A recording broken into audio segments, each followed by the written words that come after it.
maka status barang bukti dalam perkara ini akan dimohonkan penetapannya dalam amar tuntutan. Kesimpulan, berdasarkan uraian yang kami kemukakan dalam analisis yuridis di atas, maka kami selaku penuntut umum berkesimpulan Haris Azhar telah terbukti secara sah dan meyakinkan menurut hukum bersalah melakukan tindak pidana dengan sengaja dan tanpa hak mendistribusikan dan atau mentransmisikan dan atau membuat dapat diaksesnya informasi elektronik dan atau dokumen elektronik yang memiliki muatan penghinaan dan atau pencemaran nama baik secara bersama-sama sebagaimana diatur dan diancam pidana dalam pasal 27 ayat 3 junto pasal 45 ayat 3 Undang-Undang Nomor 11 Tahun 2008 tentang informasi dan transaksi elektronik sebagaimana diubah dalam Undang-Undang Nomor 19 Tahun 2016 tentang perubahan atas Undang-Undang Nomor 11 Tahun 2008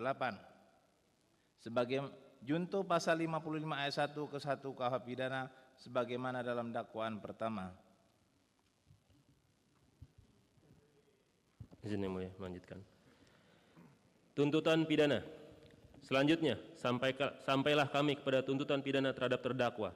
Namun, sebelum kami membacakan tuntutan pidana tersebut, perlu kiranya kami kemukakan hal-hal yang memberatkan dan meringankan yang kami jadikan pertimbangan dalam mengajukan tuntutan pidana ini, yakni sebagai berikut. A. Hal-hal yang memberatkan. 1. Terdakwa tidak mengakui dan menyesali perbuatannya. 2. Terdakwa mengaplikasikan akun YouTube channel atas nama Haris Azhar secara tidak patut dan tidak bijak. 3. Terdakwa dalam melakukan tindak pidananya telah berlindung dan seolah-olah mengatasnamakan pejuang lingkungan hidup. 4. Terdakwa dinilai tidak bersikap sopan selama proses persidangan berlangsung dan bersikap merendahkan martabat pengadilan. 5. Terdakwa memantik kegaduhan selama proses persidangan berlangsung. Hal-hal yang meringankan. Tidak ditemukan adanya hal-hal yang meringankan atas perbuatan pidana yang dilakukan oleh terdakwa.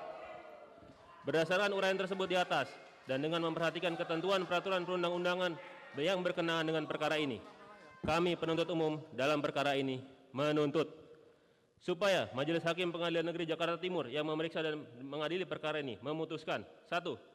Menyatakan Haris Azhar secara sah dan meyakinkan terbukti bersalah melakukan tindak pidana dengan sengaja dan tanpa hak mendistribusikan dan atau mentransmisikan dan atau membuat dapat diaksesnya informasi elektronik dan atau dokumen elektronik yang memiliki muatan penghinaan dan atau pencemaran nama baik secara bersama-sama, melanggar pasal 27 ayat 3 junto pasal 45 ayat 3 Undang-Undang 11 tahun 2008 tentang informasi dan transaksi elektronik sebagaimana diubah dengan Undang-Undang Nomor 19 tahun 2016 tentang perubahan atas Undang-Undang Nomor 11 tahun 2008 tentang informasi dan transaksi elektronik junto pasal 55 ayat 1 ke 1 KUH pidana sebagaimana dalam dakwaan pertama.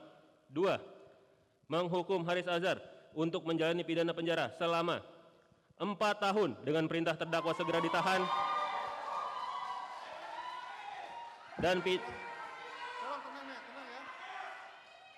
dan pidana denda sebesar 1 juta rupiah subsidiar 6 bulan kurungan. 3. Mohon kepada Majelis Hakim supaya memerintahkan penuntut umum melalui Kementerian Komunikasi dan Informatika untuk menghapus dari jaringan internet video podcast dalam akun YouTube channel milik Haris Azhar yang diberi judul "Ada Lord Luhut di balik relasi ekonomi Ops Militer Intan Jaya, Jenderal Bin juga ada ngehamtam" yang diupload atau diunggah pada akun YouTube Haris Azhar pada tanggal 20 Agustus 2021 beserta seluruh ataupun sebagian video turunannya.